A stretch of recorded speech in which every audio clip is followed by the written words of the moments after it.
Resuming where the giants left off.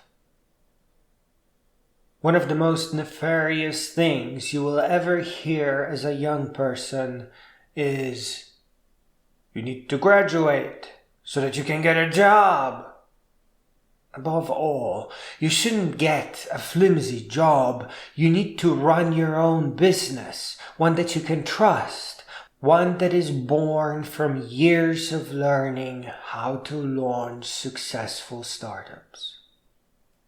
That is what high school should be for, teaching you how to build a firm foundation for all of your future.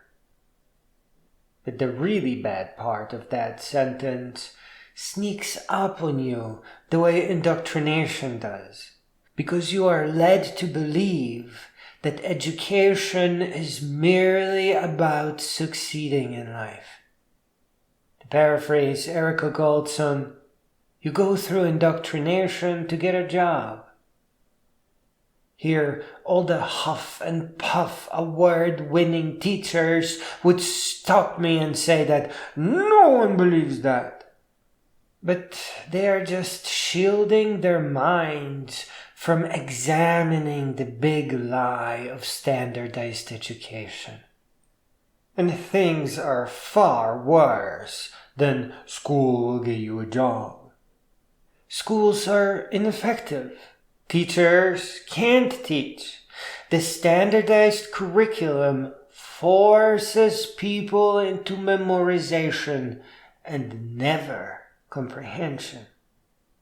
School is a kind of a prison where kids are kept under the threat of being held back, of being ridiculed, and of having a low GPA or ruining the rest of their life. And it, of course, gets even worse because these threats scare the students away from saying, "But hey, Miss Headache, I am not learning anything."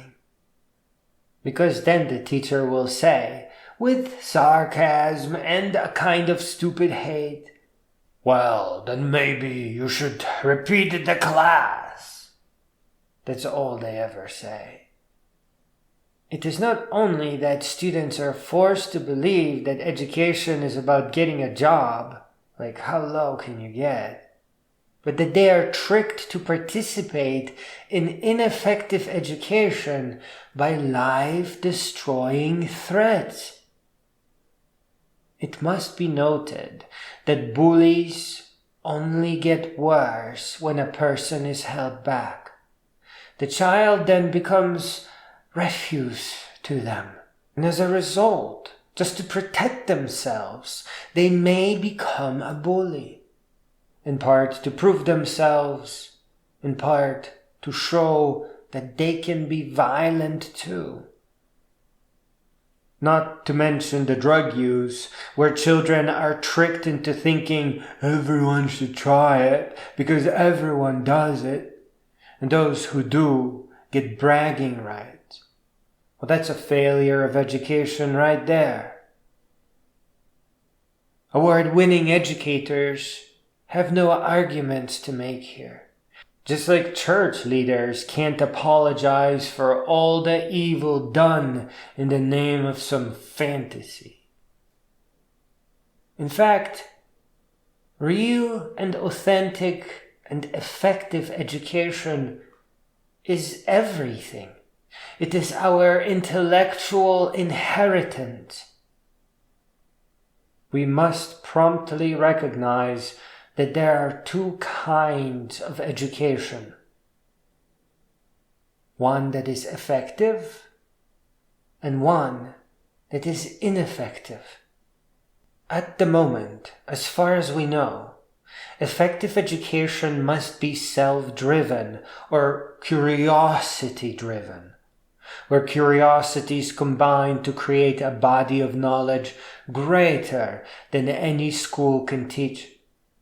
Ineffective education, or the church of knowledge, is just pretending to learn, to pass enough tests in order to graduate, but not really retaining anything, and not with any comprehension. Retention demands the gravity that only personal curiosity can provide, as it comes with the never-ending returns to further one's hobbies throughout their entire existence. The better name for effective and authentic education would have to capture the following: helping people grow out of misinformation or indoctrination in order to help them resume at the point where the great beings of previous generations left off. Therefore, there are two strong alternatives to the word education that come to my mind: advancement of humankind, or the much shorter, progress. Here, teachers will not be able to create a false picture of education, as advancement and progress are about betterment and growth, and have nothing to do with threats and stagnation. To all my critics, to allow the fraud of ineffective education is to drive the world into a corner and potential self-destruction. You do not want to be on that side of history. I encourage all my contrarians to argue the smaller points beneath. We must all agree that ineffective or downright fake education can only lead to a certain end. To choose progress over fraud and bickering is to create a future without poverty, or need for weapons of mass destruction for that matter. It is not borders that divide us, but indoctrination, bad ideas, and varying levels of ineffective education. The first generation of children that starts their reading, writing, and arithmetic in an institution stating loud and clear that it exists for the purpose of advancement of humankind will proudly fight like hell to actually advance humankind, and not merely go out with a whimper of the not quite and never enough and the ever so heartbreaking "I can't, I have a job now." No one should be cursed to merely get a job by performing in ineffective schools, and then be sentenced to helplessly wonder, how could things turn out this bad? Fake education may very well be set in cement for now, but all you need to do to help your children out of this nightmare is to clearly state that standardized education is ineffective or fake, simply for the reason of teachers and all involved in schooling getting paid. Help your children to narrated books and guide them to get to know every great human being held in high esteem by all the world's clear-thinking intellectuals, so that your child can inherit their culture. Finally, my last word is to the teachers.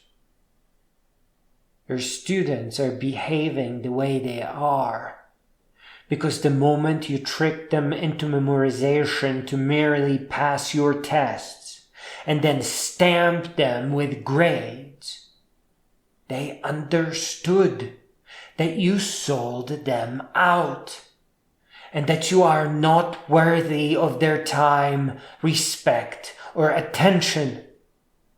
Who do you think they are? They're just as smart as you. It is never too late and never too soon to rise up and learn to teach for real, so that your students receive an effective and authentic education that will help them and in turn the world advance.